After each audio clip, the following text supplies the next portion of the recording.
I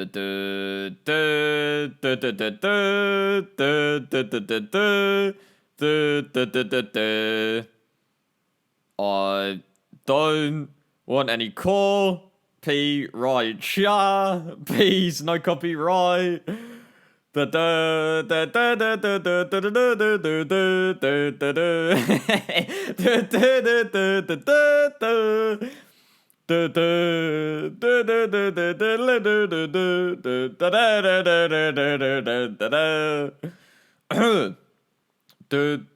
know how it goes from now, actually. I'll do, yeah, that'll do.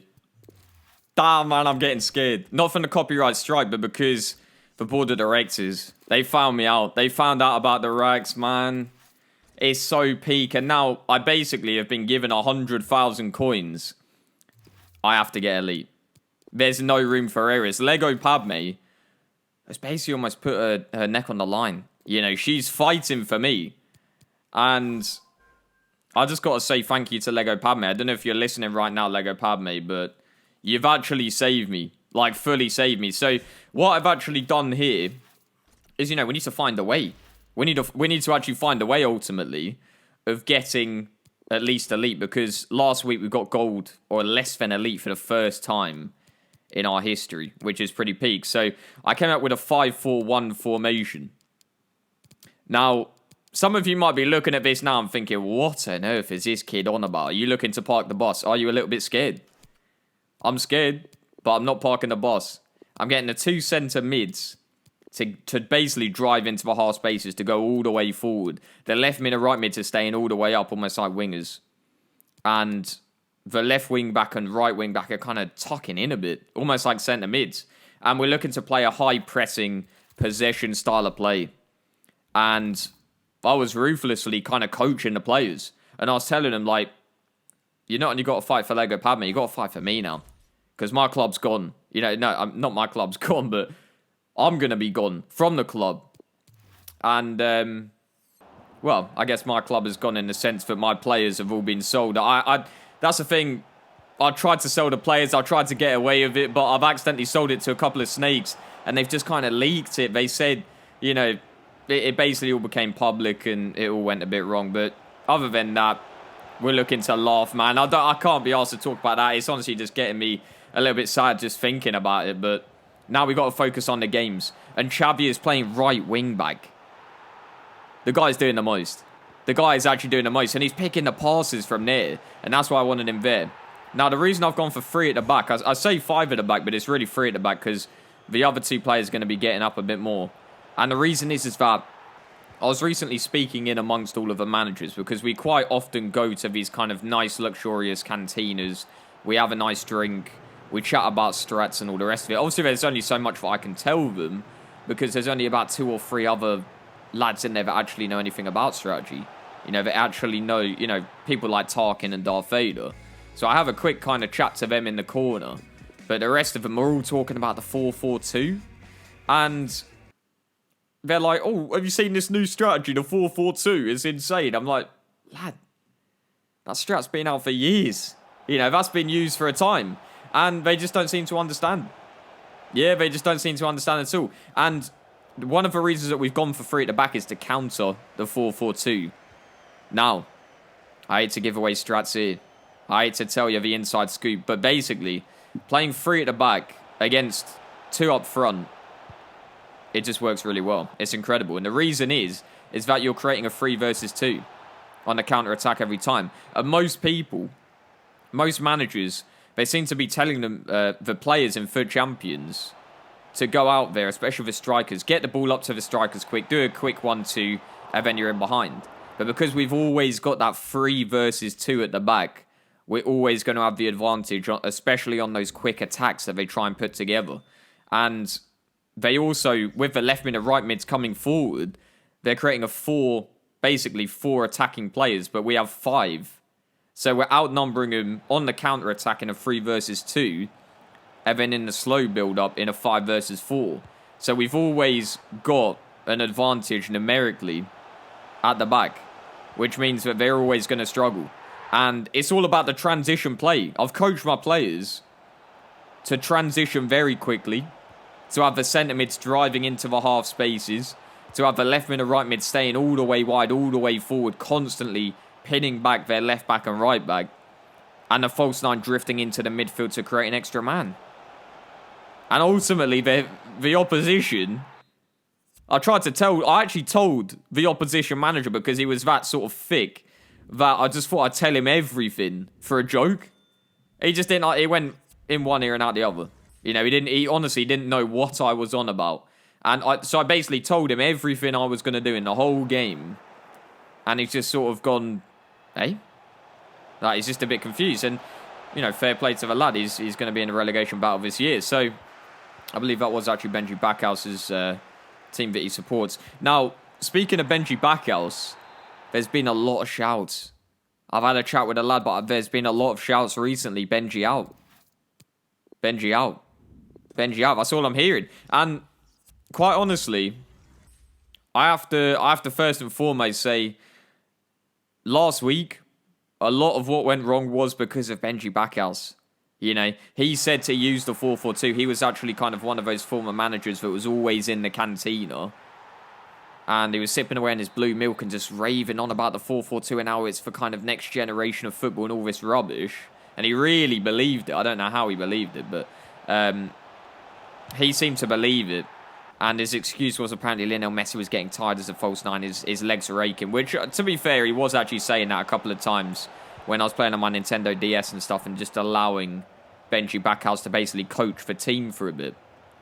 And yeah, Lionel Messi was complaining about his legs a bit, but I don't think that's a valid reason to go into a 4-4-2. And he's cost us a lot of games, but to his defence, he was actually one of the lead negotiators that dealt with Jabba and was able to get Xavi in the door.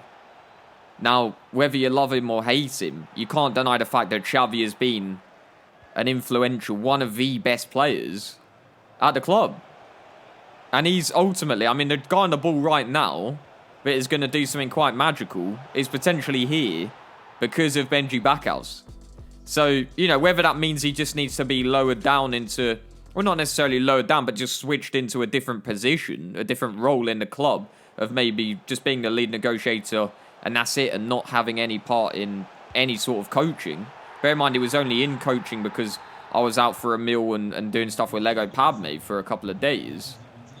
But, you know, perhaps he stays away from the coaching and he just does a lot of negotiating. Perhaps he's got a natural kind of talent for that. So, but I mean, that's certainly on the cards.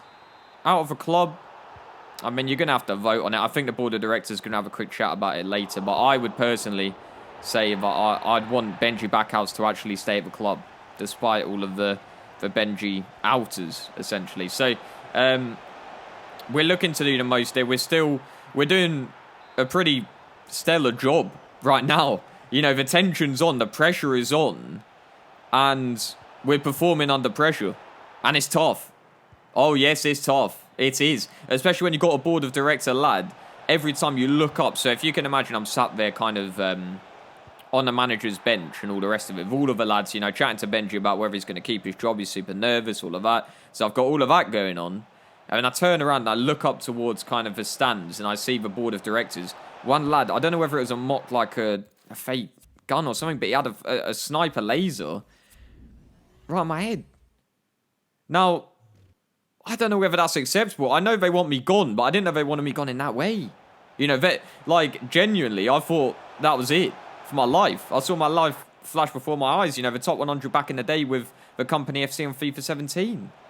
And it's just scary times. But, you know, I've actually put out recently on some of Lego Padme FC's kind of media channels. You know, obviously, back in the day, I was able to get top 100 with the company. And that was the name of the team. And I'm looking to, you know, that's why ultimately Lego Padme FC and Lego Padme has gone out of their way to get me as the manager of the club.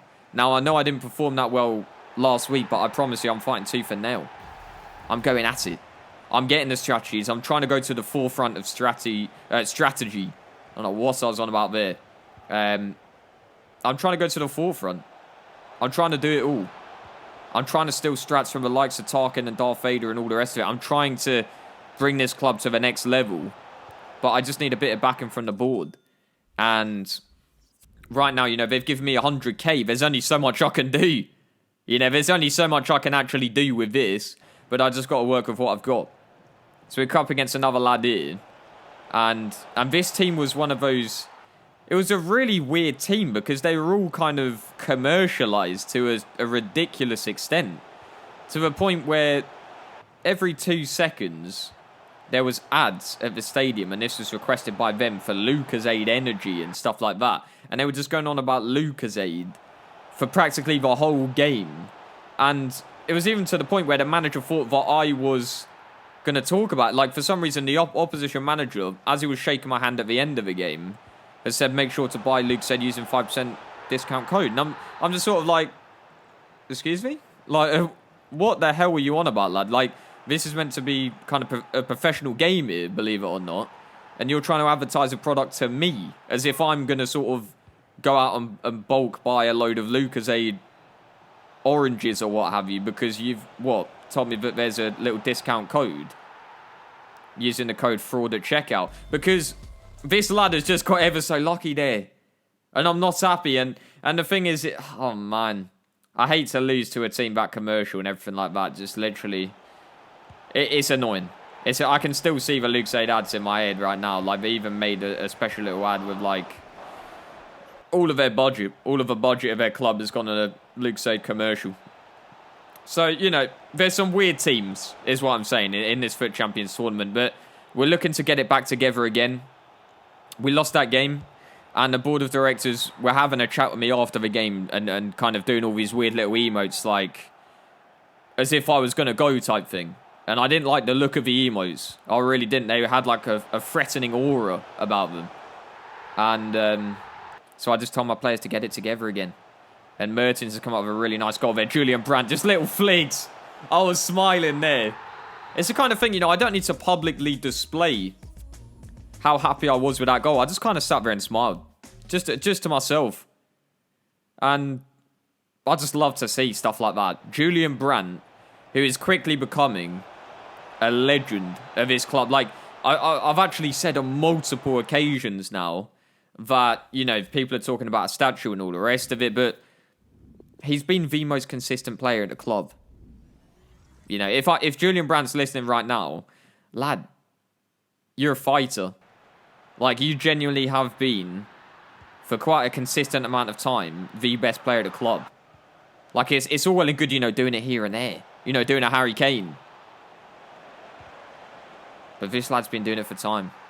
And I think Xavi is quite quickly, obviously, out of the carbonite chamber and all the rest of it, is he's making an impact as well. And I think what he's doing at that right wing back slot with the... I think there's something about the captain's armband. He said he loves the way that it feels around his arm and all the rest of it. But he just seems to be really happy at this club. He seems to be really, really happy.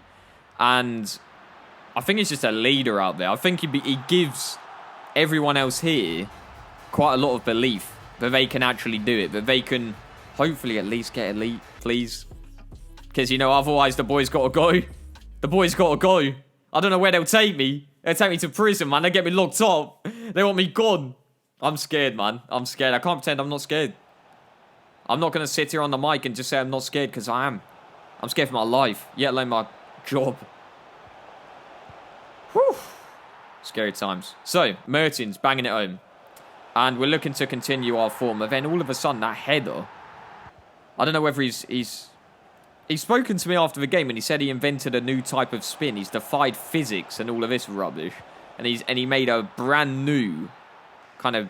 He got a little patent or whatever on it. Where he can spin the ball in a very specific way. And that's why it's gone in and all the rest of it. Obviously, he's delusional.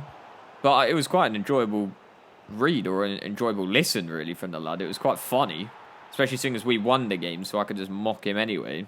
And just not even have to take him seriously. That's what I like. It's like, you know, when you have some delusional people and they're beating you, that is quite annoying. But when they're losing, you can just kind of laugh it off. You can just go, yeah, you keep believing that, lad. You know.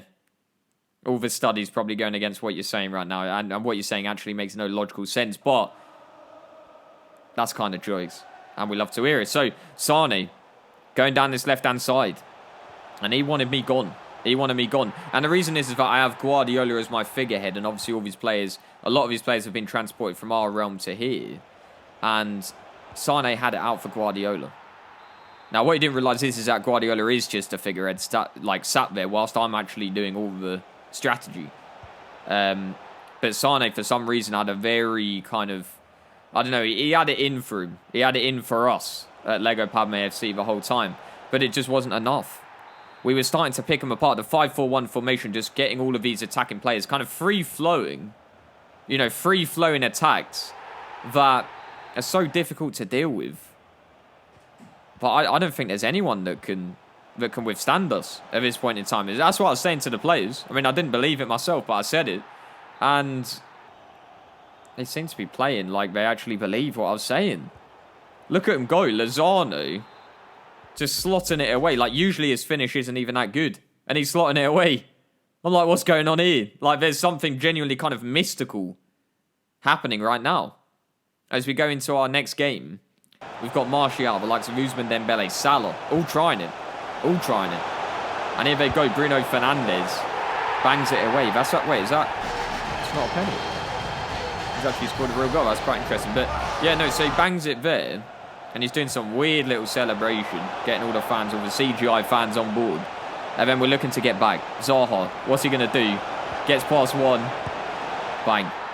I've actually come up against quite a lot of people this weekend in particular that have been sitting ever so deep. And they actually called off this game because somebody coughed. Somebody coughed at the game and they called it off. So that's a little bit scary, a little bit weird. I don't know whether the virus can pass over to this kind of universe. But nonetheless, chaps and chapheads, I'll be back for the second half of this week of FUT Champions, of course. My job is on the line. I'll see you in a jiffy, chaps and chapheads.